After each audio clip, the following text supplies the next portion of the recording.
Hello everyone, তোমরা সবাই কেমন আছো? আশা করি সবাই ভালো আছো। আমিও ভালো আছি। আজ তোমাদের সঙ্গে শেয়ার করব ঝুরি ভাজার একটা রেসিপি। এই ঝুরি ভাজাটা তোমরা বানিয়ে অনেক দিন পর্যন্ত রেখে রেখে খেতে পারবে। আর যখন খাবে তখন একটু কারি পাতার বাদাম ভেজে নেবে আর ওপর থেকে দিয়ে দেবে একটু চাট মশলা। চায়ের সাথে একেবারে জমে যাবে বন্ধুরা, ভীষণ মুচমুচে হয়।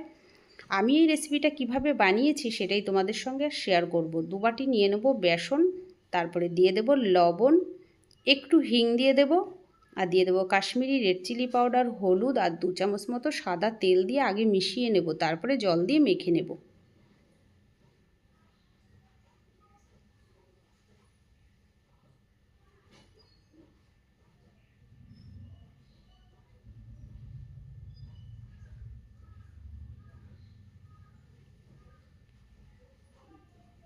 পাতলা করা যাবে না, আমি যেভাবে মেখেছি এইভাবে মাখতে হবে। একটু ফেটিয়ে নেব। তারপরে অনলাইন থেকে আমি একটা ঝুরি ভাজা বানানোর জন্য একটা মেশিন কিনেছি। এই মেশিনটা তোমরা অনলাইনে পেয়ে যাবে। আমি অনেক দিন আগেই কিনেছি, প্রায় 2 বছর হয়ে গেল। এবার চামচে করে দিয়ে দেব। এদিকে আমি তেল গরম হতে দিয়েছি। এবার এই ওপরের হ্যান্ডেলটা দিয়ে আস্তে আস্তে ঘুরিয়ে আমি তেলের মধ্যে ছেড়ে দেব।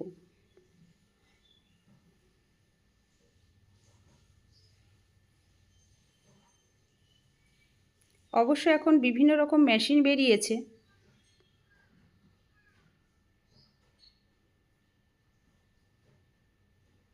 একটু সময় নিয়ে ভাজতে হবে।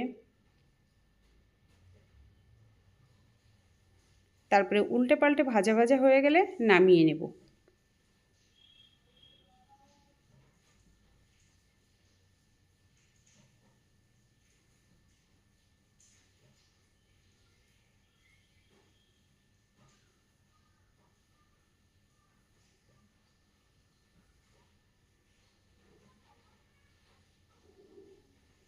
আবারও একবার তোমাদেরকে দেখিয়ে দিচ্ছি।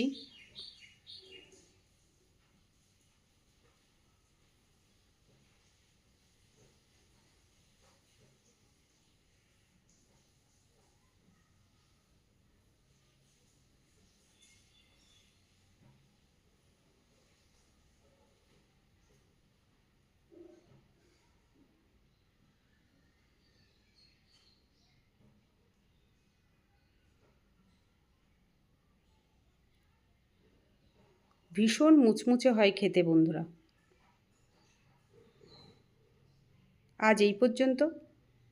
আবারও দেখা হবে অন্য কোনো ভিডিওতে। সবাই ভালো থেকো, সুস্থ থেকো।